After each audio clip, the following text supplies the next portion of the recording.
हे guys, welcome back once again. ये कहानी एक टीनेजर लड़की क्लारा की जो अपने कॉलेज प्रोजेक्ट के लिए रेगिस्तान में कुछ पौधों को ढूंढने के लिए जाती है। लेकिन वहाँ कुछ चीज़ें ऐसी होने लगती हैं जो उसको खुद की जान लेने के लिए मजबूर कर देती हैं। तो कहानी शुरू होती है क्लारा से, जिसे कुछ दिन पहले ही पता चलता है कि रेगिस्तान के किनारे कुछ ऐसे प्लांट्स उग रहे हैं जिससे कुछ जैसे की चीज़ें बन सकती हैं।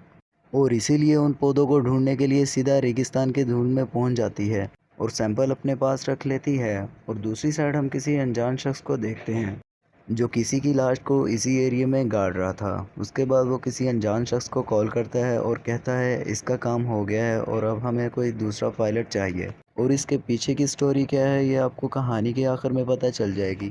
अगले दिन क्लारा फिर से उस प्लांट के कुछ सैंपल लेने के लिए निकलती है और इस बार वो काफ़ी दूर आ चुकी थी।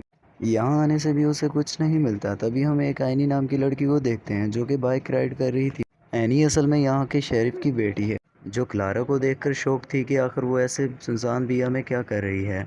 तो वो उसे बताती है कि मैं यहाँ रिसर्च करने आई हूँ, तुम बाइक राइड क्यों कर रही हो। और वो अपना जवाब देती है कि मेरे डैड को पता ना चले कि मैं स्कूल बंक कर रही हूँ, इसलिए यहाँ आती हूँ। अब उन दोनों में काफ़ी अच्छा बॉन्ड बन जाता है, जिसके बाद दोनों साथ में उस प्लांट को ढूंढना शुरू करते हैं और फिर साथ में बैठकर काफ़ी बातें भी करती हैं, जिसमें एनी बताती है कि उसकी मॉम की डेथ हो गई है। वो और उसके डैड अकेले साथ रहते हैं लेकिन उन्हें काम से फुर्सत नहीं मिलती है और इसलिए वो यहाँ राइड करने आ जाती है। कुछ समय के बाद वो वहाँ से चली जाती है लेकिन क्लारा अभी भी वहीं थी। उसे कुछ और ढूंढना था। फिर कुछ समय के बाद अंधेरा हो जाता है, वो भी अचाने लगती है, लेकिन उसी दौरान अचानक से उसे आसमान में एक प्लेन दिखता है जो कि क्रैश होकर गिर रहा था। और उसे देखकर वो बहुत डर जाती है और फ़ौरन कार से उस क्रैश वाली साइड पहुंचती है। अब यहाँ प्लेन पूरी तरह क्रैश हो चुका था लेकिन उसका पायलट थॉम अभी भी ज़िंदा था। और तभी क्लारा की नज़र पड़ती है पास पड़े कुछ पैकेट पर, इसमें ड्रग्स थे।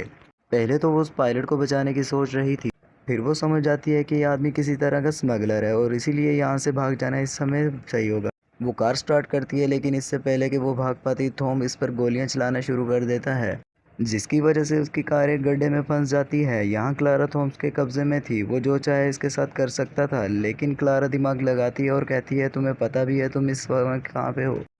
वो कहता है नहीं, तुम बताओ कहाँ पर हूँ। क्लारा बोलती है कि मैं तुमको तुम्हारी मंजिल तक पहुँचा सकती हूँ, यहाँ से रोड कुछ ही दूरी पे है, क्योंकि मुझे इस जगह के बारे में अच्छे से पता है। हालांकि दोस्तों ये झूठ होता है लेकिन उसको अपनी जान बचाने के लिए कुछ तो करना पड़ेगा। तभी थॉमस समझ जाता है कि वो सही कह रही है। तभी पहले वो सभी पैकेट उससे उठवाता है और कार में रखवाता है और फिर वो उसके हाथ पैर बांध देता है। तभी क्लारा कार में बैठते ही सबसे पहले मैप छुपा लेती है। हाथ लग गया तो उसे रास्ता पता लग जाएगा और वो पक्का उसे मार देगा।